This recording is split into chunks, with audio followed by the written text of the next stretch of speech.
sickening appetite, who hunted for his victims in the city's fading light. He seduced them with a promise of love he never gave. The only love he showed was a cold and lonely grave. With a manifested sickness for his interest in the dead, that started with the animals he kept beneath his bed. Excited by the sound, the crack of broken bones, this was his new beginning of skills he would soon hone. His thoughts of domination turned into his obsession. His soul no longer bound by inner suppression.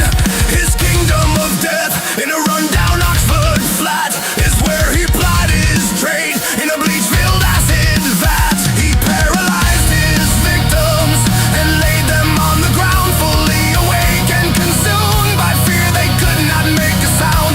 With his tools of trade, his drill, and his trusty butcher's knife, he carved his victims up and drained them of their life.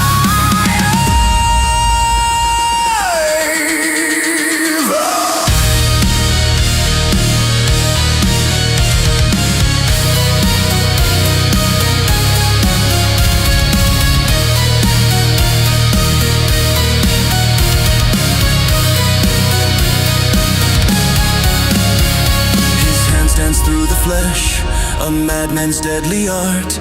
With evil all-consuming, death became his part. With every limb he sliced, their souls he crucified. An outcast with no hope in life, but his killings gave him pride. But like a Broadway stage production, each death was his first act. Their home was now the freezer, cut up and tightly packed. A monster from the Midwest, a cannibalistic sinner. His victims frozen remains, their life was for his dinner. In a stainless steel grave until another day, his victims' severed limbs were hidden well away. With a promise of love, his victims paid the price, wrapped up in a freezer, preserved in bags of ice. They are all but now frozen remains. Someone but no one. Frozen remains.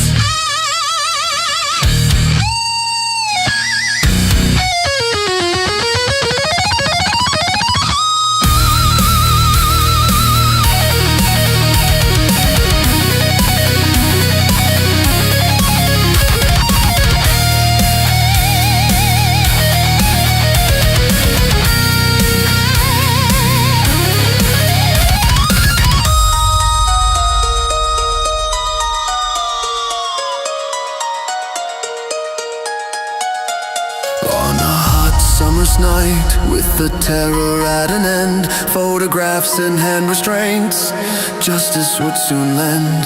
The overwhelming evidence, the smell of rotting flesh, the heads inside the freezer and the vat where blood was fresh. Confessing to his murders, he wanted it to stop, or it would just continue.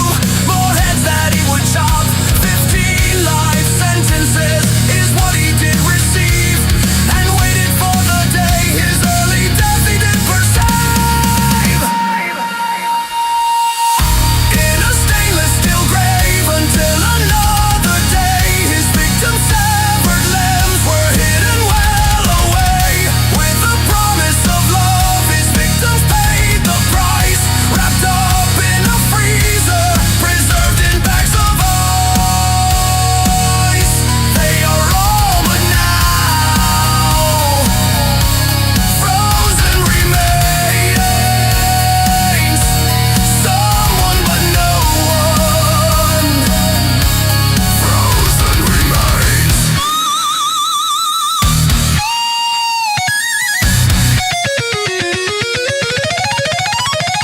He knew his time had come. He heard footsteps in the hall.